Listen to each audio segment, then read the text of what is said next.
ఈరోజు ఈ 31వ దినము, ఇది ఏ దినమంట? దేవుడు నీకు చెప్పిన దినం.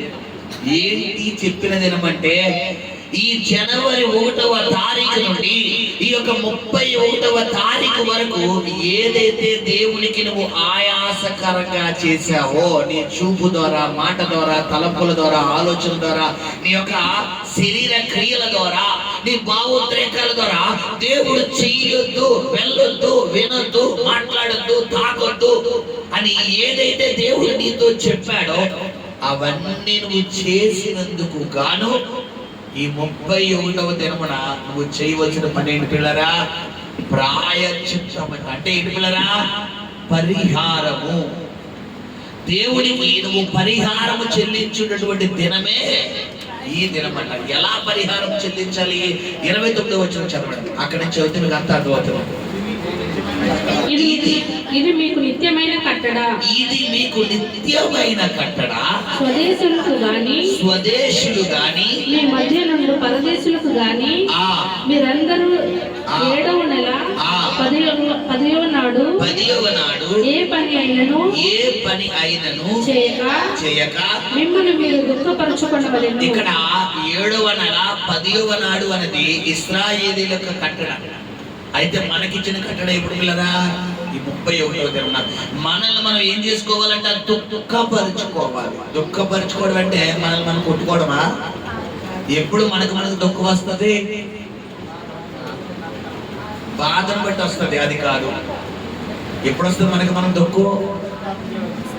చెప్పాలి పిల్లరా. మనము చేసిన పాపము పిల్లరా, నేను ఘోర పాపినయ్యా, నేను చాలా పాపం చేశాను, నువ్వు చెయ్యొద్దన్న పని చేశాను, నువ్వు మాట్లాడొద్దన్న మాటలు మాట్లాడాను, నువ్వు వెళ్ళొద్దన్న స్థలానికి వెళ్ళాను, నేను ఘోరమైన పాపినయ్యా అని నీలో వచ్చే దుఃఖం ఏదో చూడు. ప్రభు చెప్తున్నాడు, పరిశుద్ధాత్మ పుట్టించే దుఃఖం దేనికి కారణమైపోతే చెప్పలేరా? రక్షణకు కారణమైపోతుందట. హల్లెలూయా. నీ అంతటి నువ్వు కాల్చే కన్నీరు కాదది. నీ అంతటి నీ లోపల నుంచి వచ్చే కన్నీరు కాదు. ఏదో ఏడవాలి అన్నట్టుగా వచ్చే కన్నీరు కాదమ్మా. అది ఎవరు పుట్టించు కన్నీరంట? పరిశుద్ధాత్మ పుట్టించుకోవడం. మరి బైబిల్లో అలాంటి కన్నీరు ఎక్కడైనా కనబడుతుందా అంటే పిల్లరా, ఎక్కడ కనబడుతుంది? లూకాసు వద్ద 15వ అధ్యాయంలో కనబడుతుంది. ఎవరైనా తప్పిపోయినా కుమారుడు. ఏంటంట? ఈ తప్పిపోయిన పిల్లరా, ఈ తప్పిపోయిన కుమారుడు. గమనించండి, ఈ తప్పిపోయిన కంగారు పడకండి. వెళ్తుందంటే అలాంటి కలిపి చూడండి. ఈ తప్పిపోయిన కుమారుడు ఎవరికి విరోధం అయిపోయాడు? మొట్టమొదటిగా నవ్వక చూడాలంతా అన్ని సంచులు గలిబిళ్ళు అంతే కాదు. తప్పిపోయిన కుమారుడు ఎవరికి విరోధం అయిపోయాడు? తండ్రికి విరోధం అయిపోయాడు. తండ్రి అంటే ఎవరు సాదృశ్యం? దేవుడికి. ఎప్పుడు మనం దేవుడికి విరోధం అయిపోతాం? చెప్పాలి గట్టిగా. పాపము చేసినప్పుడే దేవుడికి విరోధం అయిపోతాం. నువ్వు పరిశుద్ధంగా ఉన్నంత వరకు ఎవరికి విరోధం అవ్వో? దేవుడికి విరోధం అవ్వో. ఇప్పుడు దేవుడి నుంచి నిన్ను దూరం చెయ్యాలి అంటే సాతాను గారు నీలో ఏం పెట్టాలి? పాపం పెట్టాలి. నీలో ఏం పెట్టాలి? పాపం పెట్టాలి. ఇప్పుడు ఏంటంటే ఆ పాపం అనేది నీలో నుండి, నాలో ఉన్న ఈ పాపాన్ని నేను చేశానయ్యా, అయ్యా నేను ఘోర పాపినయ్యా, నేను చాలా పాపినయ్యా అని నీకు నువ్వు దుఃఖపడేటటువంటి దినమే ఈ క్షణం. ఎందుకు దుఃఖపడాలి తెలుసా? ఏంటి? ఎందుకు దుఃఖపడాలి? నేను చెప్పాను కదా, పాత తిత్తులలో క్రొత్త ద్రాక్షరసం వేసిన ఎడల తిత్తులు పెకలించబడను, ద్రాక్షరసము పాడవను. పాత తిత్తు అంటే ఏంటి పిల్లరా? నీ హృదయం. ఈ 2024 జనవరి 1వ తారీఖు నుండి ఈ రోజు వరకు దేవుడికి నువ్వు ఆయాసకరంగా చేసినవన్నీ నీ హృదయంలోనే ఉంచుకుని అదే హృదయంతో, అదే కల్మషంతో, అదే క్రోధంతో, అదే ద్వేషంతో, అదే కక్షలతో, అదే పగలతో 2025లో కూడా నేను అడిగాడు, ఎంతనయ్యా నాకు ఆశీర్వాదం ఇవ్వంటే ఇవ్వడాయినా. ఒకవేళ ఇచ్చినా కూడా తిత్తులు పెకలించబడను, ద్రాక్షరసము పాడైపోయింది. మీకు ఉదాహరణ కూడా నేను అడిగినా చెప్పాను పిల్లరా, పాలు ఏవైనా పాలే కదా. నిన్నటి పాలు ఈరోజు పాలు కలిపేద్దామమ్మా? నిన్నటి పాలు పాలే, ఈరోజు పాలు పాలే కదా. నిన్నటి పెరుగులు ఈరోజు పెరుగు కలిపెడతామా? ఎందుకు కలపం? ఫ్రెష్ నిలవే. ఈ 2024 అంతా మరి భయంకరమైన పాపం చేసావు, భయంకరమైన క్రియలు చేసావు, భయంకరమైన మాటలు మాట్లాడావు, భయంకరమైనటువంటి చేష్టలు చేసావు. మరి ఇవన్నీ నువ్వు లోపల పెట్టేసుకుని హ్యాపీ న్యూ ఇయర్ అని యేసయ్యకి చెప్తే, ఒకవేళ నీ ఏడుపును బట్టి, నీ పరిస్థితిని బట్టి ఆయన నీకు ఆశీర్వాదం ఇచ్చినా ఎలా ఉంటుందో తెలుసా పిల్లరా? బూడిదలో వేసిన పన్నీరే. తెలుసా పన్నీర్కి ఎంత రజన అనుకున్నా పన్నీర్ పనిచేస్తుందా? చెప్పాలి. పన్నీర్ అంటే ఏంటి? పాలు విరగొట్టి చేస్తారు కదా. పన్నీర్ అంటే ఏంటి పిల్లరా? పాలతో సమానం. అది అంటే ఏమాత్రం కొంచెం రజన దానికి టచ్ అయినా ఆ మొక్క ఏం చేయాలి? అక్కడే కోసిపట్టాయి. బూడిదలో వేసిన పన్నీర్ అంటే నీ ఆత్మీయ జీవితం మొత్తం కొలాప్స్ అయిపోతుంది. లేదండి ఇక నేను అలా ఉండకూడదు అనుకుంటున్నాను అంటే, నీ కొరకు ఈ వాక్యం ఏంటంట? నిన్ను నువ్వేం చేసుకోవాలి? ఒక పావు గంటలో నువ్వు ఒప్పుకోలుగా వెళ్ళబోతున్నావు. ఇంకొక పావు గంట ఎలాంటి ఒప్పుకోలు రాబోతుందంటే, ప్రభునాథ స్పష్టంగా మాట్లాడుతున్నాడు. నీ జీవితంలో అలాంటి ఏడుపు ఎప్పుడూ రాలేదు. అలాంటి కన్నీరుకో పావు గంటలో ప్రభుని ఇక్కడ రప్పించబోతున్నాడు. హల్లెలూయా. ఇక్కడ గమనించండి పిల్లరా, సంవత్సరమునకు ఒక్కసారి ప్రభు సన్నిధికి రావాలంట. రెండవదిగా మరి ఆ యొక్క కట్టడ ఎవరిచ్చిన కట్టడ అంట? పాస్టర్ గారు ఇచ్చిన కట్టడయా? ఏమా పాస్టర్ గారు రమ్మంటే వచ్చారా మీరు? దేవుడు వాక్యానికి లోబడి వచ్చారా? ఇది ఎవరిచ్చిన కట్టడ అంట? దేవుడిది. యెహోవా కట్టడ, దేవుడి నియమం, దేవుడి నిబంధన, దేవుడి నియమం ప్రకారం ప్రభువా నూతన సంవత్సరంలో అందరూ ఈ టైంలో, ఈ నూతన సంవత్సరం బయట అయితే కొంతమందికి బైకుల మీద హ్యాపీ న్యూ ఇయర్. ఒకప్పుడు మనం ఆపేచ్చే. కొంతమందికి మందుబాబులు పండగ శుభ్రంగా సిట్టింగ్ వేసుకుని పక్కన జాయింట్లు బిర్యానీలు పెట్టుకుని హ్యాపీ న్యూ ఇయర్ అని కొడతారు. ఆ జీవితాంతం హ్యాపీ న్యూ ఇయర్ అయింది. కొంతమందికి మొక్కల పండగ శుభ్రంగా పెట్టుకుని ఎప్పుడు బిర్యానీ తినలేనంటే 364 రోజులు తింటారు బిర్యానీ. ఈ రోజు మాత్రం అచ్చే బాబా ఏం బిర్యానీ, ఎప్పుడు అసలు బిర్యానీ తినలేనంటే, ఎప్పుడు డ్రింక్ తాగలేనంటే. ఇక్కడ గమనించండి ఏం చేస్తున్నాడు సాతాను గాడు. యేసు ప్రభు వారు 40 రోజులు ఉపవాసం ఉన్నప్పుడు దేని ద్వారా కొడుతున్నాడు? ఆకలి ద్వారా. ఏమన్నాడు ఆయన? ఆకలి వేస్తుంటే ఏమన్నట? నీ దేవుడు మరి రాళ్ళని ఏం చేయగలడు? రొట్టిగా చేసి తీసుకో. నీ దేవుడు చేయగలడు కదా అని అంటుంటే ఏమన్నాడు? మనుషుడు దేవుని నోటి మాట వలన గాని రొట్టె వలన బ్రతకడు అంటున్నాడు. హల్లెలూయా. వాక్యంతోనే కొట్టలే. ఇది సామెత ముళ్ళుతో తీయాలి. కొన్ని సందర్భాల్లో సాధారణ ఎలా తెలుసు పిల్లరా? వాక్యంతోనే వస్తాడు. బైబిల్లో అబ్రహాంకి 2 భార్యలు లేరా అండి? 3 భార్యలు లేరా? దావీదుకి 3 భార్యలు లేరా? ఏమండి అబ్రహాం విశ్వాసం అంటారు. అబ్రహాం గారు ఎవరో ఆగారం చేసుకున్నాడు, షారాన్ చేసుకున్నాడు, కితురాన్ చేసుకున్నాడు. మరి మేము 2 పెళ్లిళ్ళు చేసుకుంటే ఏంటండి అంటే ఆగాదు. అబ్రహాం మన విశ్వాసం ఉందా నీకు? అబ్రహాం గారు 3 పెళ్లిళ్ళు చేసుకున్న విశ్వాసంలో ఎక్కడా పడిపోలేదు. మనకి 2వ అటాచ్ అయితే ఇంకా ఎక్కడి నుంచి ఎడగొచ్చేస్తాం? ఎవరెస్ట్ నుంచి పాతాళానికి వెళ్ళిపోతాం. 2వది ఎంటర్ అయినా అంటే అది. అబ్రహాం గారికి 3 వచ్చినా కూడా ఎక్కడ ఇంచు కూడా దక్కలేదు. ఎందుకు అబ్రహాం గారికి దేవుడు 3 అలౌడ్ చేసాడు? చెప్పాలి. ప్రార్థన ఎక్కువైపోయిందనా? అబ్రహాము ద్వారా దేవుడు ఏం పండించాలనుకున్నాడు? సంతానాన్ని వ్యాపింప చేయాలనుకున్నాడు. హల్లెలూయా. గమనించండి, కొన్ని సందర్భాల్లో సాతానుగాడు వాక్యం రూపంలో మన మీదకి వస్తాడు. రెండవగా ఎలా వస్తాడంట? ఇప్పుడు ఒక ఎత్తైన కొండ మీదకి యేసు ప్రభు వారిని తీసుకెళ్ళిపోయి ఇక్కడి నుంచి కిందకి దుంకి నీ దేవుడు నీ పాదములకు రాయి తగలకుండా ఎత్తి పట్టుకుంటాడు అన్నాడు కదా. ఒకవేళ యేసయ్య ప్లేస్ లో మనం ఉన్నాం అనుకోండి, మనకి ఏమొచ్చేది అంటే పౌరుషం వచ్చేది. అవును కదా, నా దేవుడు అంటే ఏంటో చెబుతాను చూడు. ఇంకా అదే లాస్ట్ రోజు మన పొడవు దండడు పట్టు. హల్లెలూయా. కొంతమంది పౌరుషంగా వెళ్ళిపోతారు, నా దేవుడు అంటే ఏంటో చెబుతారు. నువ్వు ఛాలెంజ్ చెప్తున్నా, దేవుడు చెప్తావా? అది దేవుని ఉద్దేశమా? దేవుని ప్రణాళిక? గమనించండి, నీ ఆత్మీయ జీవితంలో సాతాను గుణంలో వాక్యం ద్వారా కొడతాడు. హల్లెలూయా. ఇక్కడ మనం చూసుకుంటే గనక ఒకసారి వాక్యంలోకి వెళ్తే 30వ వచనం చదువునాను. ఎలయనగా మీరు యెహోవా సన్నిధిని మీ సమస్త పాపముల నుండి అపవిత్రులగునట్లు అమ్మా సరిగ్గా చదవాలి. పవిత్రులగునట్లు ఆ దినమున మీ సమస్త పాపముల నుండి పవిత్రులగునట్లు పవిత్రులు అగినట్లు ఆ దినమున మిమ్మును పవిత్రపరచునట్లు పవిత్రపరచునట్లు మీ నిమిత్తము ప్రాయశ్చిత్తము చేయబడును. అదిగో ఈ రోజు ఎందుకంటే మీరు పవిత్రులు మీరు అగునట్లు మీరు ప్రాయశ్చిత్తము మీ కొరకు చెయ్యు దినమే ఇది. చేతులు మురికిగా ఉన్నప్పుడు ఏమన్నా ఆకలేస్తున్నా తినడానికి మనం ధైర్యం చేస్తామా?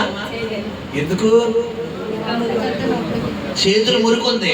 ఇప్పుడు తినేసామనుకోండి, రేపు పొద్దున ఎక్కడ పరిగెట్టాలి హాస్పిటల్. ఎందుకు? ఇన్ని క్రిములు ఉన్నాయి. మనకు తెలియకుండా మన చేతిలో కొన్ని లక్షల క్రిములు ఉంటాయి. తెలుసా పిల్లరా? ఒకటి కాదు, రెండు కాదు, కొన్ని లక్షల క్రిములు ఉంటాయి. ఇప్పుడు శుభ్రంగా డెటాయిల్తో సబ్బుతో హ్యాండ్ వాష్ తో కడుక్కుంటేనే అన్ని క్రిములు ఉంటాయి. ఏమీ కనుక్కోకుండా ఏ సీన్ పడితే చేతితో తినేసేవనుకో. కొంతమంది తెలుసా పిల్లరా? చేతులు కడుక్కోరు, తినేటప్పుడు అస్సలు అలవాటు, మంచి అలవాటు ఉండదు. కొంతమంది తిన్న తర్వాత చేయి కడుక్కోరు. అంటే ఏంటి అర్థం? ఇంకా కడగాల్సిన అవసరం లేదు, కంచం కూడా కడగాల్సిన అవసరం లేదు. సో శుభ్రంగా నీట్గా చేసేస్తారు మొత్తం, ఏదో క్లాత్ తో తుడిచినట్టుగా. హల్లెలూయా. గమనించుంటారా? నీ కొరకు నిన్ను ప్రాయశ్చిత్తం చేసుకున్న దినమే ఈ దినం. ఎలాగ నువ్వు నీ కోసం ప్రాయశ్చిత్తం చేసుకోవాలి అంటే ఏం చెప్తున్నాడు పిల్లరా?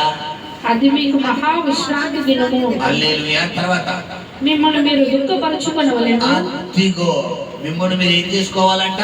దుఃఖపరచుకొనవలెను. దుఃఖపరచుకోవాలంటే నా గోప మీద నా చేతుని కట్టుకోవాలంటున్నాడా? చెప్పాలి పిల్లరా. దుఃఖపరచుకోవడం అంటే ఏంటి? నిన్ను నువ్వు దుఃఖపరచుకోవడం అంటే ఏంటి? చెప్పారు కదా. అది లూకాసు సువార్త 15వ అధ్యాయం. ఇది ఇలాగే వచ్చి లూకాసు సువార్త 15వ అధ్యాయము ఏం చేస్తున్నాడు తప్పిపోయిన కుమారుడు? లూకాసు సువార్త 15వ అధ్యాయము 17వ వచనం. అయితే బుద్ధి వచ్చినప్పుడు వాడు నా తండ్రి యొద్ద ఎంతో మంది కూలివాండ్రకు అన్నము సమృద్ధిగా ఉన్నది. నేనైతే ఇక్కడ ఆకలికి చచ్చిపోవచ్చున్నాను. ఎప్పుడు వస్తుందమ్మా? 7 వస్తుందా రాదా? ఆ టైంలో ఆకలి బాగా వేసి తినడానికి ఒక్క మెతుకు కూడా లేనప్పుడు ఎలా ఉంటది? ఒక్కసారి ఆ సిచ్యువేషన్ లోకి వెళ్ళండి. నవ్వు వస్తుందా? టీవీ చూడాలనిపిస్తుందా? ఎవరితో మాట్లాడాలనిపిస్తుందా? చెప్పలే. ఇది సర్వసాధారణంగా ఆడవాళ్ళలో పిల్లల్లో బాగా పనిచేస్తారు. తెలుసా పిల్లరా? మగోళ్ళు తక్కువ, మగోళ్ళు ఎక్కువ కంట్రోలింగ్ పవర్ ఉంటుంది. ఒకవేళ ఆకలి ఎక్కువ వేసినా కొంచెం తట్టుకుంటారు. ఆడవాళ్ళు కనుక తినే టైం దాటిందా ఇంకా భర్తను కాదు, పిల్లల్ని కాదు, తల్లిని కాదు, చెల్లి ఎవరు లెక్క. నాకు ఆకలి, నాకు అంచెడు, నాకు ఆకలి, నాకు ఆకలి. హల్లెలూయా. పిల్లలు కూడా అంతే. మగవాళ్ళకి ఇది సాధారణంగా కొంతమంది ఉంటారు పిల్లలు, మగవాళ్ళు కూడా కంట్రోల్లో ఉండలేదు ఎక్కడో ఒకరు. కానీ 90% మగవాళ్ళకి దేవుడు ఏమి ఇచ్చాడు? నిగ్రహ శక్తి ఇచ్చాడు. ఆడవాళ్ళు అందుకే బైబిల్ మా స్త్రీలు ఎవరంటే పాపం పిల్లరా బలహీన ఘట్టం. వాళ్ళ బలహీన ఘట్టం అని తెలిసి కూడా హెబ్రీ కథ అంటున్నాడు, వాళ్ళ బలహీనులని తెలిసి కూడా నువ్వు ఏం చేయాలంటే వాళ్ళని చేర్చుకో అంటున్నాడు. మనం ఏం చేస్తాం? ఒక్క గంట సేపు కూడా ఆగలేము, ఒక అరగంట కూడా ఆగలేవా? ఆగలేము నువ్వు. ఒక గంట కంట్రోల్ చేసుకో అని మనం ఏం చేస్తాం? వాళ్ళ మీద బొయ్య ముందు పడిపోతాం. బైబిల్ ఏం చెప్తుంది? వాళ్ళ బలహీన ఘట్టమని తెలిసి కూడా నువ్వేం చేయాలంట? వాటిని చేర్చుకో. అంటే పిల్లరా ఆదరించు. అమ్మా ఒక్క 5 నిమిషాలు అయిపోయింది ప్లీజ్, నీ ఆకలి నాకు తెలుసు, నీకు నీరసం అవుతుందని నాకు తెలుసు, ఒక్క బాగుంట మనకు వచ్చాడు అన్న వచ్చాడు ఇలా చెప్తాను. ఇక్కడ తప్పిపోయిన కుమారుడికి తన పరిస్థితి, అతను కుడి తెచ్చుకున్నాడా ఎవరన్నా రప్పించారా?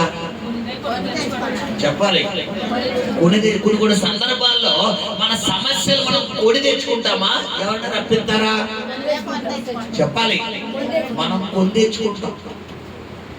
చెయ్యొద్దు అన్న పని చేస్తాం, ఎల్లొద్దు అన్న స్థలానికి వెళ్తాం, మాట్లాడదన్న మాటలు మాట్లాడతాం, తినొద్దు అన్నవి తింటాం, తాగొద్దు అన్నవి తాగుతాం, ధరించొద్దు అన్నవి ధరిస్తాం, తాకొద్దు అన్నవి తాగుతాం. ఇవన్నీ చేసి ఏం చేస్తాం పిల్లరా? చెప్పాలి. సమస్యలు ఏం చేస్తాం? తప్పిపోయిన కుమారుడు తండ్రి యొక్క ఉన్నప్పుడు ఇతని వైభోగం పిల్లరా, వైభవం రాజవైభవమా కూలివని వైభవమా? ఏ స్థాయిలో వచ్చేసాడు? తినడానికి తిండి లేక. తర్వాత చదువుకున్నాం, చదువునా? నేను లేచి నా తండ్రి యొద్దకు వెళ్ళి తండ్రి నేను పరలోకమునకు విరోధముగాను. చూడండి ఏ స్థాయిలోకి వచ్చేసాడంటే 16వ వచనం చదువునా? వాడు పందులు తిను పట్టుతో తన కడుపు నింపుకొన ఆశపడిన గాని ఎవడనో వానికి ఏమీ ఇయ్యలేదు. అదిగో ఏమండి, తండ్రి ఇంట్లో విందు భోజనం ఉంది. ఏ భోజనము? చెప్పాలి. పిల్లలు శ్రద్ధగా ఆలోచించాలి. నా ఆత్మ లోపల వెనకాల కూడా చూస్తాను. పాస్టర్ గారు వెనక్కి తిరగరు కదా అనుకుంటున్నారు. నా చుట్టూ కళ్ళు ఉన్నాయి. నేను ఎదురు చూస్తాను, వెనక చూస్తాను, లెఫ్ట్ చూస్తాను, నేను గోడ చూస్తాను అనుకుంటారేమో. లేదు, నా చుట్టూ కళ్ళు ఉన్నాయి. ఆత్మలోకంలోనే ఉంటాను. పాస్టర్ గారు వెనక తిరగరు, ఎదరక తిరగరు అనుకుంటారేమో. ఆ బయట ఎక్కడ కూర్చున్నారో కూడా నా సందులో అవన్నీ నాకు వినపడతాయి. నాకు అన్నీ కనబడతాయి. నువ్వు ఫోన్ నొక్కుంటున్నావో, నువ్వు పక్కన వెళ్తే ఇలా ఊసులాడుతున్నావో అన్నీ నాకు కనబడతాయి. నేను దేవుడికి అప్పగిస్తాను అంతే. రంగంలోకి ఎవరిని చెప్తాను? అది ఆయన తెమ్మంటారా చూసుకోమంటారా? చెప్పాలి. నేను చూసుకున్నాను అనుకో బలం, ఆయన రంగులు దిగాడనుకో మామూలుగా ఉండదు కాబట్టి. హల్లెలూయా. ఇక్కడ గమనించబడరా, పందులు తినే పొట్టు అంట. తెలుసా పందుల పొట్టు ఎలా ఉంటుందో? ఎవరికైనా అవగాహన ఉందా పిల్లరా? ఈ హోటల్లో పనిచేసే వాళ్ళకి బాగా అవగాహన ఉంటుంది పిల్లరా. అంటే ఈ హోటల్లో, ఈ హోటల్లో ఈ యొక్క రెస్టారెంట్లో మిగిలిపోయిన యొక్క పదార్థం అంటే ఆ టిఫిన్స్, ఆ భోజనం ఏదైతే ఉందో ఆ పాసిపోయింది వీళ్ళు పడేయకుండా ఈ పందులు కాస్త ఏం చేస్తారంటే ఒక డ్రమ్ము పెడతారు అక్కడ. ఆ డ్రమ్ములో ఈ పాసిపోయి అన్ని ఏం చేస్తారు పిల్లరా? ఆ వేస్ట్ అంతే డ్రమ్ములో వేస్తారు. వీళ్ళు ఎలాగో కాల్లో పడేసేది ఏదో కాల్లో పడేయకుండా అదేదో ఈ డ్రమ్ములో వేస్తే మేము పందులు గిట్టుకుంటామయ్యా అంటారు. మన ఇంట్లో రాత్రి అన్నం కొంచెం నీరు వస్తే తింటామా అమ్మ? చెప్పాలి. కొంచెం నీరు వస్తే తింటామా? కొంచెం తేమ స్మెల్ వస్తే తింటావా? నాకు బాబాయ్ కొంత ఆరోగ్యం పాడే. ఇప్పుడు పందులు కొట్టంటే ఎంత దారుణం! ఆకలి ఎంత స్థాయి కన్నా తీసుకెళ్ళిపోతుంది. తెలుసా సాగుతుంది, ఆకలి రుచి అనగదు, నిద్ర సుఖం ఎరగదంట. కొన్ని సందర్భాల్లో ఏసీ లేదా, ఫ్యాన్ లేదా, కూలర్ లేదా అంటాం. ఒక్కోసారి మనకి ఏసీ అక్కర్లేదు, ఫ్యాన్ అక్కర్లేదు, అవసరం అనుకుంటే చిన్న బడ్డీ దొరికితే చాలు. చిన్న బడ్డీ దొరికితే చాలు బాబు, తల మార్చుకుని పడుకుంటారంట. గమనించండి పిల్లలు, ఇక్కడ తండ్రి ఇంటిలో విందు భోజనం చేసే వ్యక్తి ఏ స్థాయిలోకి వచ్చేసాడు? కారణం తండ్రి పంపించేశాడా, వీడు వెళ్ళిపోయాడా? ఈ రోజు ఆ అప్పుల్లో ఉన్నందుకు కారణం తండ్రి పంపించాడా, నువ్వు తెచ్చుకున్నావా? ఆ అనారోగ్యంతో ఉండడానికి కారణం తండ్రి పంపించాడా, నువ్వు తెచ్చుకున్నావా? ఆ యొక్క సమస్యల్లో ఉండడానికి కారణం తండ్రి పంపించాడా, నువ్వు తెచ్చుకున్నావా? ఆ మారిన భర్తతో, మారిన భార్యతో, మారిన బిడ్డలతో, మారిన కుటుంబ సభ్యులతో, మారిన పరిస్థితులతో తల్లడిల్లిపోవడానికి కారణం తండ్రి పంపించాడా, నువ్వు తెచ్చుకున్నావా? ఎవరు తెచ్చుకున్నావా? వెంటనే మనము తెచ్చుకున్నవి. అయితే ఈ కుమారుడు తన జీవితాన్ని పిల్లరా మరి ప్రతిదీ క్వశ్చన్ వేసుకుంటున్నాడు. కొంతమందికి ఎంత మునిగిపోయినా కళ్ళు ఎవరు పిల్లరా తెలుసుకోరు. నాకు ఎందుకు ఈ శ్రమ వస్తుంది, నాకు ఎందుకు ఈ శోధన వస్తుంది, నాకు ఎందుకు ఈ కష్టం వస్తుంది, నేను దేవుడికి దూరంగా వెళ్ళిపోతున్నాను, నేను ప్రార్థనకు దూరంగా వెళ్ళిపోతున్నాను, నేను వాక్యానికి దూరంగా వెళ్ళిపోతున్నాను, అందుకే నాకు ఈ శ్రమ వస్తుంది అన్న కళ్ళు గనక నువ్వు తెరుచుకుంటే ఆ మరుసటి క్షణమే దేవుడు నీ జీవితంలో గొప్ప వెలుగు ఉదయపడేస్తాడు. హల్లెలూయా. కొంతమంది ఎంత శ్రమల గుండా వెళ్ళినా, ఎంత శోధనల గుండా వెళ్ళినా, ఎంత రోగం గుండా వెళ్ళినా, ఎంత ఇబ్బందులు గుండా వెళ్ళినా ఏం తెలుసుకోరు పిల్లరా? కళ్ళు తెలుసుకోరు.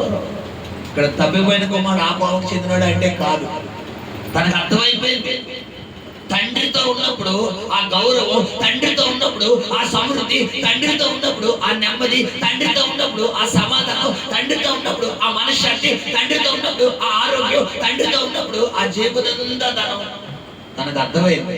ఒక్క క్షణం తండ్రి నుంచి దూరం అయితే తన ఈ స్థాయి నుంచి ఈ స్థాయిలోకి వచ్చేసాడు. చూడండి, కొంతమందికి కొంచెం ఖాళీ అయితేనే కళ్ళు తెలుసుకుంటారు. ఖాళీ అయితేనే ఏం తెలుసుకున్న పిల్లరా?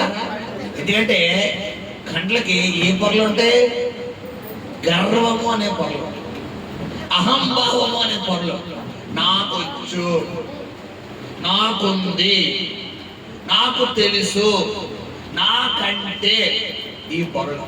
అయితే ఈ కుమారుడు కూడా ఏ పొరలు ఉన్నాయి పిల్లరా? అయ్యే పొరలు ఉన్నాయి. ఎప్పుడు పోయింది పొరలు చెప్పాలి? మొత్తం శూన్యం అయిపోయాడు. తినడానికి పాపం ఏం కూడా లేదంట. ఆ పందులు తినే పొట్టు, ఆ పందు తినే పాసిపోయిన అన్నం తిందాం కదా అనుకుంటే పందులు కాపురం వచ్చేది వెళ్తానంట. పందులు గంట నువ్వు తింటున్నావేంట్రా, పడిపో అన్నాడంట. ఆ మాట అన్నాడంట.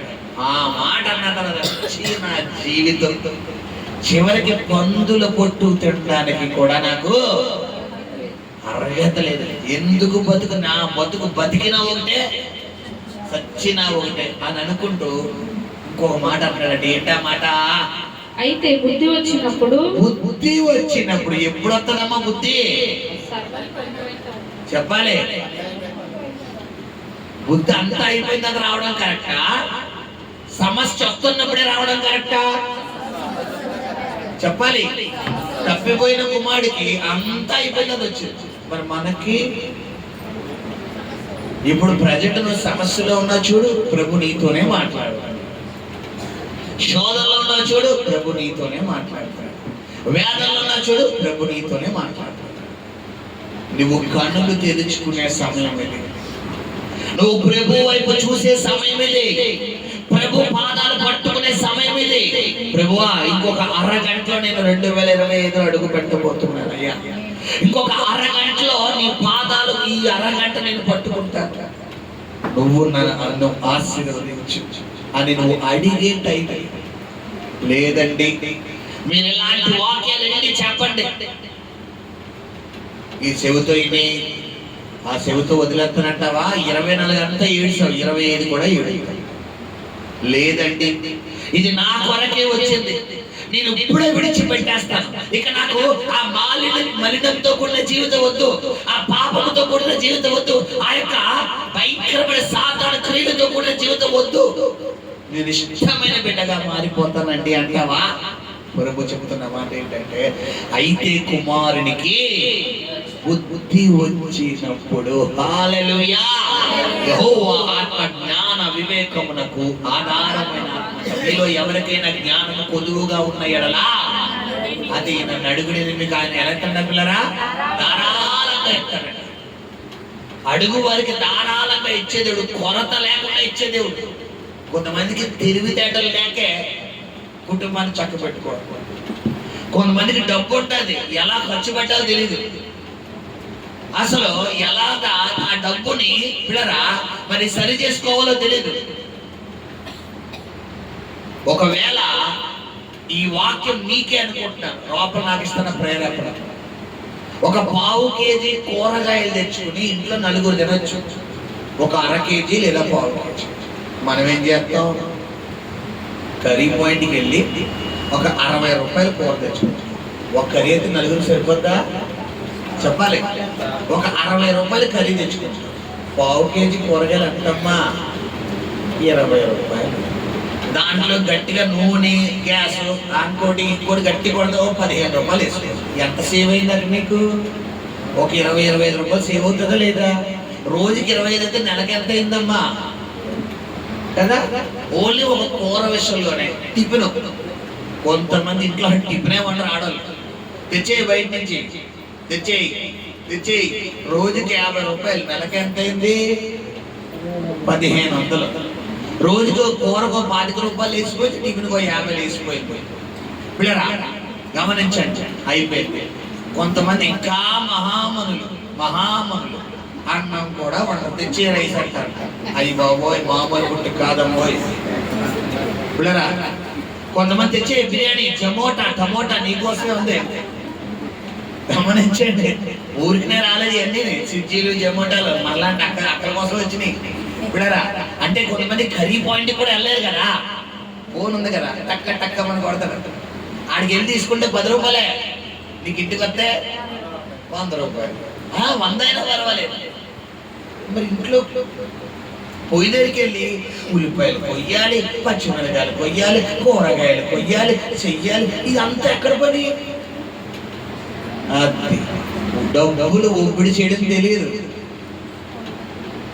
దేవుడు నువ్వు డబ్బుని లక్షణంగా వాడితే నీకు ఎలా ఎంత తెలుసు? దేవుడు లక్షలు ఇస్తాడు. లక్షణంగా వాడాలి, రూపాయలు లక్షణంగా వాడాలి. కొంతమందికి బట్టలు పిచ్చి, నేను చెప్పాను కదా, ఇదో పెద్ద భూతం. బీరువాల నిండా బట్టలు ఉంటాయి, వాటి మీద మనసు వెళ్ళదు. ఎవరైతే కొత్త చీర, కొత్త ప్యాంటు షర్ట్, కొత్త బట్టలు కట్టుకున్నారో ఇంకా మనసు దేని మీద వెళ్ళిపోతుంది పిల్లరా? ఆ డ్రెస్ మీద వెళ్ళిపోతుంది అర్జెంటుగా. అది ఎంత దూరంగా ఉన్న చీర అయినా అర్జెంటుగా ఆర్డర్ పెట్టేసుకున్నా రప్పించుకున్నా. నీవు డబ్బు గురించి తెలుసుకో. ఆశీర్వాదం అనేది ప్రభు నువ్వు ఎలా మలుగుతున్నావు, ఎలా జీవిస్తున్నావు, ఉదయం లేచినప్పటి నుండి నిద్రపోయే వరకు నీ కదలికలన్నీ గమనించి ఇచ్చాడు దేవుడు. నువ్వు ఎలా ఓన్లీ ప్రార్థన చేస్తే ఇచ్చాడమ్మా బైబిల్లో దేవుడు. ఓన్లీ ప్రార్థన చేసి వాకింగ్ చేస్తే ఆశీర్వాదం వచ్చేదంటే బైబిల్లో ఎవరికి ఎలా రాలేదు. యోసేపు శ్రమలు పడ్డాడా లేదా? నిందలు పడ్డాడా లేదా? అవమానం పడ్డాడా లేదా? లేమి పడ్డాడా లేదా? ఒంటరితనం అనుభవించాడా లేదా? ఆకలి తప్పులు అనుభవించాడా లేదా? ఫైనల్ ఏ స్థాయిలోకి వెళ్ళిపోయాడు? గవర్నర్ స్థానంలోకి వెళ్ళాడు. హల్లెలూయా. ఊరికినే ఆశీర్వాదాలు రావు పిల్లరా. ఇక్కడ తప్పిపోయిన కుమారుడు తండ్రి అంత ఉన్నంత వరకు అతనికి ఏం రాలేదు? చెప్పాలి, బుద్ధి రాలేదు. కొంతమందికి రాదు. చర్చికొచ్చినా బుద్ధి రాదు, ప్రార్థన చేసినా బుద్ధి రాదు. బుద్ధి అంటే ఏంటమ్మా? ఇదా అంటే ఏంటి? బుద్ధి అంటే ఏంటి? చెప్పాలి. బుద్ధి అంటే ఏంటి? జ్ఞానం, ఆలోచన. నువ్వు తప్పు చేస్తున్నావని నీకు తెలిసినా కూడా నువ్వేం చేస్తావు? తప్పే చేస్తావు. ఏంటి కారణం ఏంటి తెలుసా? నువ్వు చేసేది సాధనగా ఏమంటా? నిన్ను తప్పంటే నువ్వు దేవుడు బిడ్డ అయిపోతావుగా. కాబట్టి నువ్వు చేసేది కరెక్టే. అలాగే మాట్లాడు, అలాగే బూతులు చెప్పు, బూతులు అలాగే మాట్లాడు. నువ్వు బూతులే మాట్లాడాలి. నువ్వు దేవుడిని నమ్ముకున్నా కూడా బూతులే మాట్లాడాలి. నువ్వు దేవుడిని నమ్ముకున్నా కోప్పడాలి. నువ్వు దేవుడిని నమ్ముకున్న ఇతరులను తిట్టాలి. నువ్వు దేవుడిని నమ్ముకున్న ఇతరులను కొట్టాలి. నువ్వు దేవుడిని నమ్ముకున్న ఇతరులను అసహ్యంగా ప్రవర్తించాలి. నువ్వు దేవుడిని నమ్ముకున్నా ఇలాగే ఉండాలి. ఇంతే, సొసైటీలో ఇలా ఉంటేనే బాగుంటుంది అని పక్క నుంచి ఏం చేస్తాడు? సాతానుగాడు ధూపం వేస్తాడు. మనం ఆ దూపాన్ని చెప్తాగానే సాంబ్రాణికి తెలపిలుతాం, ఎంత కమ్మగా పిలుతాం. హల్లెలూయా. గమనించి సహోదరి సహోదరుడు, అయిపోయింది. ఇన్ని రోజులు నువ్వు ధూపం పీల్చే టైం అయిపోయింది. ఇప్పుడు ధూపం పీల్చే టైం కాదు, పశ్చాత్తాపడే టైం. నువ్వు పశ్చాత్తాపడితే గనక ప్రభు నీ జీవితంలో నూతనమైన కార్యాలు దేవుడు చేయబోతున్నాడు. హల్లెలూయా. ఒక 2 నిమిషాలు నేను వాక్యం ముగించబోతున్న, శ్రద్ధగా ఆలకించండి. అయితే కుమారుడికి బుద్ధి వచ్చినప్పుడు ఏం చేస్తున్నాడట? వాడు నా తండ్రి యొద్ద ఎంతో మంది కూలి వాండ్రకు, చూసారా, ఎంతో మంది కూలి వాండ్రకు అన్నము సమృద్ధిగా ఉన్నది, అన్నము సమృద్ధిగా ఉన్నది. నేనైతే ఇక్కడ ఆకలికి చచ్చిపోచున్నాను. నేను లేచి నా తండ్రి యొద్దకు వెళ్ళి తండ్రి, నేను పరలోకమునకు విరోధముగాను నీ ఎదుటను పాపము చేసింది, పాపము చేసింది. ఇక మీదట నీ కుమారుడను అని అనిపించుకొనుటకు యోగ్యుడను కాను. నన్ను నీ కూలి వారిలో ఒకనిగా పెట్టుకొనమని అతనితో చెప్పుదుననుకుని లేచి తండ్రి యొద్దకు వచ్చెను. హల్లెలూయా. ఏమంటే ఏం కలుగుతుందండి కుమారుల్లో? పశ్చాత్తాపం కలిగిందా లేదా? ఎప్పుడు కలిగింది? అంతా ఖాళీ అయిపోవాలి. కొంతమందికి అంతా ఖాళీ అయిపోవాలి. ఖాళీ అవ్వాలా, ఖాళీ అవ్వకూడదా? ఖాళీ అవ్వకముందు మనం ఏం తెలుసుకోవాలి? కళ్ళు తెలుసుకోవాలి. కళ్ళు తెరిపించేది ఏంటి? వాక్యం. వినుట వల్ల విశ్వాసం వల్ల నీకు దేవుడు కార్యం. సాతాను ఏం చేస్తాడు? వాక్యం అస్సలు ఎన్నవడం. కొంతమంది చర్చికొస్తేనే ఎవరికి తెలిసి పిల్లరా, అబ్బా మళ్ళీ చల్లగా ఉంది నిద్ర, వల్లే ఎందుకు వస్తున్నావు నువ్వు నిద్ర తెలుసా? నీకు చర్చికొత్త నిద్ర ఎందుకు వస్తుంది తెలుసా? చెప్పనా సీక్రెట్ చెప్పానుకో, ఇక నీ జన్మలో నీ ఇంట్లో నిద్ర పట్టవు. చెప్పనా నిద్ర ఎందుకు తెలుసు? నిద్ర చర్చికొస్తే సత్యం నిన్ను ఏం చేస్తుందంట? స్వతంత్రం చేసేస్తుంది. నువ్వు గనక ఈ వాక్యం శ్రద్ధగా వినడం మొదలెట్టావా, నీ ఇంటిలో దెయ్యాలు నువ్వే తరిగి కూడా ఎవరు, నేను కూడా రావట్లేదు, నువ్వే తరిగి కూడా. ఇప్పుడు నిన్ను హీరోగా చేసేస్తాడు దేవుడు. తెలిసి నేను హీరోగా హీరోయిన్ గా అవనెత్తాడా? ఎలా అవనెత్తాడు? కామెడీ తీసుకుని అవనాడు, సైడ్ క్యారెక్టర్ లాగా వస్తాడు. నేను ఎప్పుడు ఇంట్లో అది గమనించు. అందుకే నీకు వాక్యం అంటే ఏమొచ్చేస్తుంది? ఎంత గట్టిగా ఈ శబ్దంతో ఈ మైకుతో ఎంత గట్టిగా, కొంతమంది చూడలేరా హల్లెలూయా అన్నా కూడా పరలోకం చర్చిలోకి రావడం కదా. పరలోకం అసలు ఎలా వచ్చింది నాకు అర్థం కాదు. హల్లెలూయా. శరీరం అలసిపోయి వస్తే అది వేరమ్మా. కొంతమంది పొద్దున్నే పనిలోకి వెళ్ళిపోతారు, శరీరం సహకరించదు, బాడీ సపోర్ట్ చేయదు, కష్టపడింది, శరీరం అంతా నలిగిపోయాడు, అది వేరు. కొంతమంది ఎక్కడికి శుభ్రంగా ఇంట్లో 2 ప్లేట్లు ఫుల్ మీల్స్ శుభ్రంగా వేసి శుభ్రంగా తినేసి కొరగొడే తక్కువే కాలకి. హల్లెలూయా. దెయ్యం మామూలు దెయ్యం కాదు. నేను వాక్యం విన్నావు కూడా చేస్తున్న దెయ్యం అది. గమనించండి. ఈ తప్పిపోయిన కుమారుడట ఎప్పుడు అతనిలో పశ్చాత్తాపం వస్తుందంటమ్మా? బుద్ధి వచ్చినప్పుడు. బుద్ధి ఎలా వస్తుంది నీకు? చెప్పాలి. బుద్ధి ఎలా వస్తుంది? నీవు వాక్యం విన్నప్పుడే బుద్ధి వస్తుంది. వాక్యం ఎలా వింటాం? చర్చికి వచ్చినప్పుడే వాక్యం వింటాం. చర్చికి ఎప్పుడు వస్తాం? అది కాదండి, ఎన్నిసార్లు వస్తామని కాదు. చర్చికి ఎప్పుడు వస్తాం? మన మనసు బాధపడినప్పుడే. ఎప్పుడు బాధ వస్తుంది? శ్రమలు వచ్చినప్పుడు. శ్రమలు ఎప్పుడు వస్తాయి? ఇదన్నీ చేయను. శ్రమలు ఎప్పుడు వస్తాయి? దేవుడికి దూరం చేయండి. హల్లెలూయా. ఇప్పుడు నీకు శ్రమ రావడం మంచిదా కాదా? చెప్పాలి. అందుకని యాకోబు పత్రిక 1వ అధ్యాయం 12వ వచనం, శోధన సహించువాడు ధన్యుడు, అట్టి వాడు శోధనకు నిలిచిన వాడే దేవుడు అనుగ్రహించి జీవ కిరీటం పొందును. ఎవడైనాడు శోధించబడుచున్నప్పుడు నేను దేవుడి చేత శోధించబడుచున్నాను అనకూడదు. కొంతమందికి శ్రమ తెగలు, దేవుడా ఏంటి నాయన నాకు ఈ పరిస్థితి, ప్రభువా నువ్వు ఉన్నావా, వెళ్ళిపోయావా, ఏంటి చూస్తున్నావా అంట. నీకోసమే ప్రభు చెప్తున్నాడు. అయిపోయింది, ఇన్ని రోజులు అన్న డైలాగ్ చాలు, ఆ డైలాగ్ మార్చు. కొంతమంది ఒకే డైలాగ్ ఇప్పుడు చేస్తారు, వాళ్ళకు ఉంటే వచ్చు. అత్తమాను ఒక డైలాగ్ ఏదో సినిమాలో డైలాగ్ చెప్తున్నట్టు హల్లెలూయా. మార్చు నీ మాట విధానం. ఈ కుమారుడు పశ్చాత్తాపడుతున్నాడు. తండ్రి నేను నీకును పరలోకమునకు విరోధముగా పాపము చేసి తన తప్పు ఒప్పుకుంటున్నాడంట. హల్లెలూయా. మొదటి కారణం ఏంటమ్మా? తప్పిపోయిన కుమారుడు బుద్ధి వచ్చినప్పుడు. రెండోది ఎప్పుడు? రెండోది ఏం చేస్తాడు పిల్లరా? బుద్ధి వచ్చినప్పుడు ఏం చేస్తాడు? రెండోది ప్రాయశ్చిత్త పశ్చాత్తాపడుతున్నాడంట.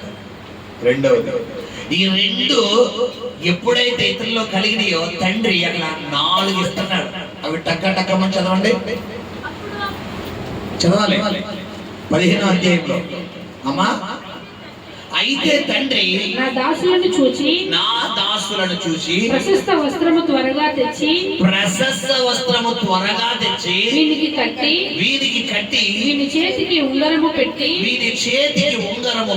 పాదములకు చెప్పులు తొడిగించుడి, క్రొవ్విన పశువును తెచ్చి వధించుడి. అదిగో ఒకటి చెప్పి నేను ముగిస్తాను. ఒకటేంటి తెలుసా? ప్రశస్త వస్త్రం అంటే ఏంటిరా? పరిశుద్ధమైన జీవితం. ఇతను ఏం కోల్పోయాడు? తండ్రి నుంచి దూరం అయిపోయి పరిశుద్ధమైన జీవితం కోల్పోయాడు. మలిన వస్త్రాలతో మారిపోయాడు. మలినమైన జీవితం, మలినమైన తలంపులు, మలినమైన ఆలోచనలు, మలినమైన కోరికలు, మలినమైన ఇష్టాలు, మలినమైన పరిచర్యలు. ఇతని చుట్టూ కమ్మేసి ఎప్పుడైతే తండ్రి వద్దకు తిరిగి వస్తున్నాడో తండ్రి ఏం చేస్తున్నాడంట? తన దాసులను పిలుస్తున్నాడు. దాసులు అంటే ఎవరిక్కడ? దేవదూతలు పిలిచి, రే బాగా వెళ్ళారా, నీకు తెక్క కుదరాలరా అన్నాడా? అదే మనమైతే నీకు బాగా జరగాలరా, నా మాట కాదన్నావు కదా, నీకు ఇంకా బాగా, నీకు ఇంకో 2 పడక, నేను అంత రారా అంటాం. చెబితే వెళ్ళలేదు కదా, నేను కూడా వేసేస్తాను, నా ముందు కూడా వేసేస్తాను. మన తండ్రి ఏమంటున్నాడు? కూలి వాడిని పిలిచి, పక్కన పని వాళ్ళని పిలిచి, రే రే రే తప్పిపోయేరా, ఎప్పటి నుంచి నా బిడ్డ తిరిగి వస్తాడా అని చూస్తున్నాను. ఇదిగో 2024 జనవరి 1వ తారీఖు నుంచి చూస్తున్నాను. ఈ రోజు నా బిడ్డ తిరిగి వచ్చాడు రా, నా బిడ్డ తిరిగి వచ్చాడు. అరే మా దేవదూతలో, ఓయ్ దేవదూతలో రండి. ఆడు మలిన వస్త్రాలు తీసి ప్రశస్త వస్త్రాలు కప్పండి అంటున్నాడు. చేస్తారా లేదా? ఎవరు మాట అక్కడ? CM recommendation. అయ్యా నోరు మోయ్, అయ్యా వ్యభిచారం నోరు మోయ్, అయ్యా దొంగత నోరు మోయ్, త్రాగుడు నోరు మోయ్. నాకు అన్ని తెలుసు, నేను చెప్పింది నువ్వు చెయ్యి. ఏంటి? మలిన వస్త్రాలు తీసి ప్రభు చెప్తున్నాడు, ఈ రాత్రి నీ మలిన వస్త్రాలు దేవుడు తొలగించబోతున్నాడు. నీ మలిన వస్త్రాలు తొలగించబోతున్నాడు. నీ మీద ఉన్న మలిన వస్త్రాలు తొలగించబోతున్నాడు. నీ మీద ఉన్న పాప వస్త్రాలు తొలగించబోతున్నాడు. నీ మీద ఉన్న రహస్యమైన వస్త్రాలు తొలగించబోతున్నాడు. జనవరి 1 నుంచి ఇప్పుడు దాకా ఏ పాపాలు చేసావో ఆ పాపమైన వస్త్రం అంతా ఈ క్షణాన్ని దేవుడు తొలగించబోతున్నాడు. మొదటిది అయిపోయింది. రెండవది అక్కడ ఆగిపోయిందా? ఏం తొలుగుతున్నారంట? ఉంగరము అంటే దీని సదస్సురా అధికారం. ఈ కుమారుడు ఏం కోల్పోయాడు? అధికారం. అప్పుడు దాకా ఎవరు అక్కడ అంటే ఆ చెన్నయ్య గారు చెప్పండి అని. ఇప్పుడు ఈవిడ అందరి ముందు చేతులు కట్టుకోడు. ఈ కోల్పోయిన అధికారాన్ని మళ్ళా తండ్రి ఎవరికి చెప్తున్నాడు? ఇగో నా కొడుకు తిరిగి వచ్చాడు, నా కూతురు తిరిగి వచ్చింది, నా కూతురు. అప్పుడు దాకా తండ్రికి దూరం అయినంత వరకు ఈడింట్లో వెళ్ళిపోయాడు రా, ఈడేరా బాబు, వాళ్ళ అమ్మని అత్తమని బాధపడతాను, వాళ్ళ నాన్న అత్తమని బాధపడతాను, ఈడురా బాబు, ఈ వేస్ట్ గాడు, ఇది వేస్ట్ అన్నారు. తిరిగి వచ్చిన తర్వాత వేస్ట్ అంటే ఎవరు మూతి పగలు కూడా వెళ్తారు? ఆడా తండ్రా? చెప్పాలి. తండ్రి ముందు పిల్లని తిడితే తండ్రి ఊరుకుంటాడా? ఏ బాధ్యత కలిగిన తండ్రిని ఊరుకుంటాడా? కొంతమంది ఊరుకుంటారు తెలుసా? ఇంకోరండి ఏంటి, నా వంతు కూడా వేసాడు. 90% ఊరుకోరు, 99% ఎక్కడో 1% అదృష్టవంతులు ఉంటారు పాప పిల్లలు. బాధ్యత కలిగిన ఏ తండ్రి పిల్లల్ని బయటోడు కొడితే ఒప్పుకోడు. ఏమంటే నా పిల్లల్ని ఎందుకు కొడతారండి అంటారు. గమనించాడు. ఈ తండ్రి ఏం చేస్తున్నాడు? ఆడు తప్పే చేశాడు, ఆడు పాపే చేశాడు, ఆడు చెయ్యని పని చేశాడు. కానీ అది ఎవరి సొత్తు? చెప్పాలి. నా సొత్తు, నేను సంపాదించను, మళ్ళా నేను తెచ్చుకుంటాను, మళ్ళా నేను సంపాదించుకుంటాను. నా కొడుకాడు, నా బ్లడ్ లోంచి వచ్చాడు. నా కొడుకు ఆ తప్పే చేశాడు, చేశాడు. ఇప్పుడు ఏంటి? నేను మళ్ళా సరి చేసుకుంటాను. అధికారం రెండోది. మూడోది ఏంటంట? పాదములకు చెప్పులు తొడగడం అంటే సమాధానము. ఏ కూలిపోయి తప్పిపోయిన కుమారుడు తండ్రికి దూరం అయిపోయి, కొంతమందికి మనశ్శాంతి, బ్రెయిన్ అస్సలు టెన్షన్. ఉదయం లేచిన వాళ్ళు నిద్రపోయే వరకు భయం, అప్పులతో భయం, ఆ కుటుంబ సభ్యులతో భయం, బిడ్డల కోసం భయం, ఆరోగ్యం కోసం భయం, ఉద్యోగం భయం, వ్యాపారం భయం, జీవనోపాధి భయం, సమాధానం ఉండదు అసలు. కుమారుడు ఏం కూలిపోయాడండి పాపం. తండ్రి ఏం చేస్తున్నాడు? చెప్పులు తొడగండిరా. నా కొడుకు నా దగ్గరికి వచ్చాడు. డిసెంబర్ 31 వచ్చాడు నా కొడుకు, 31 వచ్చింది నా కూతురు. చెప్పులు తొడగండి అని దేవదూతల చేత ఈరోజు మీకు చెప్పులు దేవుడు తొలగించబోతున్నాడు. మీకు అధికారమైన ఉంగరం మీ చేతికి దేవుడు తొడుగుతున్నాడు. మీ దర్శనం చూస్తున్న మీ అధికారమైన ఉంగరం తొడుగుతున్నాడు. Thank you. ప్రభు చెప్తున్నాడు, మీ మీద నా మలిన వస్త్రాన్ని దేవుడు తొలగించేస్తున్నాడు, ఆయన రక్తంతో శుద్ధి చేస్తున్నాడు. ఫైనల్గా ఏం చేస్తున్నాడంట? క్రొవ్విన పశువు. క్రొవ్విన పశువు అంటే ఏంటిరా? విందు చేయడం అంటే ఏంటి? నీ జీవితంలో అన్ని శుభకార్యాలు 2025 ఎంటర్ అయిందా లేదా? నీ నోటి నిండా నవ్వు పెట్టబోతున్నాడు. ఇక నేను నవ్వలేకపోతున్నాను ప్రభు, నా కడుపు నొప్పి వచ్చేస్తుంది అన్నట్టుగా దేవుడు నవ్వించబోతున్నాడు. హల్లెలూయా, హల్లెలూయా. 4 మాటలు. ఒకటి ఏంటమ్మా? చెప్పాలి. ప్రశస్త వస్త్రాన్ని ఇవ్వబోతున్నాడు. రెండేంటి? అధికారమైన ఒకరు. మూడేంటి? సమాధానం, చెప్పులు. 4 ఏంటి? ఎప్పుడు వచ్చినాయి 4? 2 చేశాడు. ఒకటేంటి? ప్రాయశ్చిత్త పడ్డాడు. నేను తప్పు చేశాను, నా తండ్రికి ఆయాసకరంగా జీవించాను. అక్కడికి వాక్యం ద్వారా దేవుడు చెప్తాడు, ప్రార్థన చేయి, వాక్యం చదువు, ప్రార్థన చేయి, వాక్యం చదువు చెప్తాను అన్నాడు దేవుడు. నేను అనలేదు, ఇప్పుడు విన్నాను. కానీ కుమారుడికి ఏమొచ్చిందంట? బుద్ధి వచ్చింది. రెండోది ఏం చేస్తున్నాడు? క్షమాపణ అడుగుతాడు. పశ్చాత్తాపడి ఏం చేస్తాడంట? ఎప్పుడు నీ నోటి నుంచి క్షమాపణ వస్తుంది? నువ్వు చేసేది తప్పు అని తెలిసినప్పుడే క్షమాపణ. తెలియలేనంత వరకు నీకు నువ్వే రాజు, నీకు నువ్వే హీరో. నేను చెప్పలే, నేను చెప్పాల్సిన అవసరం లేదు. నువ్వు చెప్పలేనంత వరకు నీ పరిస్థితి అలాగే ఉంటుంది. కుమారుడు ఏం చేస్తున్నాడంట? తండ్రిని నీకును పరలోకమునకు విరోధముగా పాపం చేశాను, నేను నీ కుమారుడిని చెప్పడానికి నాకేం లేదు. హల్లెలూయా. ఏ లెవెల్ అమ్మా కుమారుడిదే? హై లెవెల్లో. ఏ లెవెల్కి వచ్చాడు? ఏమన్నాడు? నీ ఇంట్లో నన్ను అంటే ఏ స్థాయికి వస్తాడు? ఇప్పుడు తండ్రికి కావాల్సింది ఏంటి? మారు మనసే కాదా? పిల్లల్ని కోపంతో కొడతామని సాగు కూడా ఎత్తావా? ఏమ్మా, తల్లిదండ్రులు ఉన్నారు కదా చాలా మంది, పిల్లల్ని కోపంతో కొడతాం. నా కూతురుతో సహా నేను కొడతాను. సాగు కొట్టేస్తావు, రక్తం వచ్చేలా కొడతావా? ఏ తండ్రిని తల్లిని కొడతారా? ఎందుకు? కొంతమందికి ఆ ఇరిటేషన్ లో ఏం చేస్తారో తెలియదు. కరెంట్ రాడ్తో కూడా ఎత్తారు.